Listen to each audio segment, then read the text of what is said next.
Muy buenas. Hoy vamos a meternos de lleno con una técnica que es fundamental en electricidad: cómo hacer un buen amarre de cable en paralelo, y lo más importante, de una forma totalmente segura. Es una de esas cosas que, cuando se aprende a hacer bien, de verdad que marca la diferencia. Vamos al lío. Este va a ser nuestro recorrido. Primero entenderemos por qué es un punto crítico. Luego prepararemos los cables, haremos el tejido de la conexión, lo aseguraremos bien y para terminar el encintado final. Un paso a paso completo. Venga, pues arrancamos con la sección 1, el amarre como punto crítico. Y es que antes de empezar a pelar cables, es súper importante entender por qué esta unión es literalmente la base de toda la seguridad de una instalación. A ver, ¿qué es un amarre o empalme? Pues en esencia no es más que la unión de dos o más cables. Parece sencillo, ¿verdad? Pero aquí es donde la magia y sobre todo la técnica entra en juego. Es el punto de encuentro, el apretón de manos por donde la corriente va a pasar de un lado a otro. Y esta frase lo clava. No es una exageración.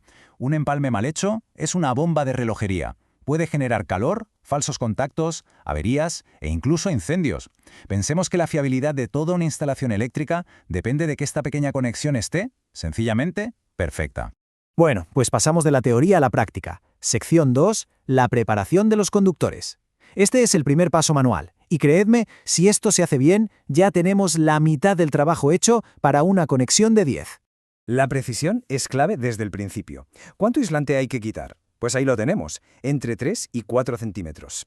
Esta es la medida ideal para tener material suficiente para trabajar cómodamente, ni más ni menos. El proceso es muy metódico, hay que seguir los pasos. Primero, con las pinzas se muerde suavemente el plástico para marcarlo a la distancia que hemos dicho. Segundo, con el filo de las propias pinzas se corta con muchísimo cuidado solo el aislante, ojo, sin tocar ni un solo pelo de cobre. Tercero, sin apretar, se usan las pinzas para tirar del trozo de plástico y sacarlo. Y cuarto, se repite la operación exactamente igual en el otro cable. Es fundamental que queden a la misma altura. Y un pequeño truco de profesional: ¿qué pasa si el aislamiento se resiste y no sale? Bueno, pues después de marcar con las pinzas se le puede hacer un cortecito muy superficial por un lado con un cúter y luego, con los dedos, sale casi solo. Un buen recurso. Llegamos a la parte más artesanal, casi de orfebrería, de este proceso: el tejido de la conexión. Aquí es donde vamos a crear un enlace que no solo es eléctricamente perfecto, sino que mecánicamente es increíblemente fuerte.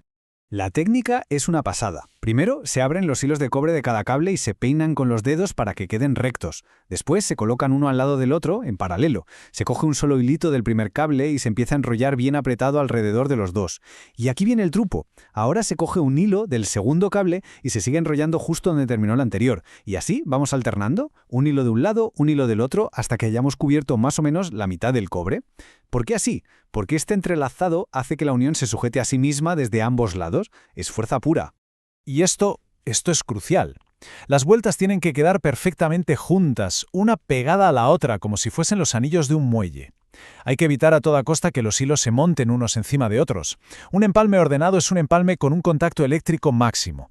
Vale, el tejido principal ya está hecho, pero el trabajo no ha terminado. Ahora toca darle el acabado mecánico, asegurarlo todo para que quede compacto y, sobre todo, seguro para el siguiente paso.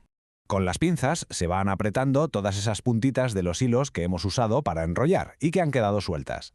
El objetivo es que no sobresalga nada, que el empalme quede como un cilindro liso y compacto. ¿Y por qué somos tan insistentes con esto? ¿Qué más da que quede una puntita fuera? Pues da, y mucho. La razón es la seguridad. Una punta afilada es un enemigo silencioso. Con el tiempo, la vibración o la presión puede llegar a perforar la cinta aislante dejando el cobre al aire. Y eso, claro, es un peligro enorme. Y llegamos al último paso, el que sella todo el trabajo y le da la protección final: el encintado. Un buen aislamiento es la guinda del pastel de una conexión segura. Para encintar como un profesional hay que seguir una técnica muy específica. Se empieza a enrollar 1 centímetro por debajo del empalme, sobre el propio aislante del cable. Se sube, apretando bien la cinta y solapando cada vuelta, cubriendo todo el cobre. Al llegar a la punta, se deja que sobre un poquito de cinta y ¡zas!, se dobla sobre sí misma, como si pusiéramos un capuchón. Este es el detalle clave para que la punta quede sellada. Y para terminar, se vuelve a bajar con la cinta, acabando justo donde empezamos. Y con este método, ¿cuántas capas hacen falta? Pues con 2 es más que suficiente. Una capa de subida y otra de bajada. Esto crea un aislamiento súper robusto sin hacer un bulto innecesario. Perfecto. Entonces, a modo de resumen, ¿cómo se reconoce un empalme bien hecho? Pues muy fácil.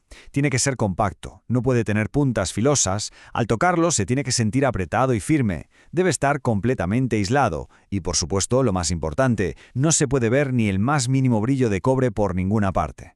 Esta es la lista de verificación definitiva.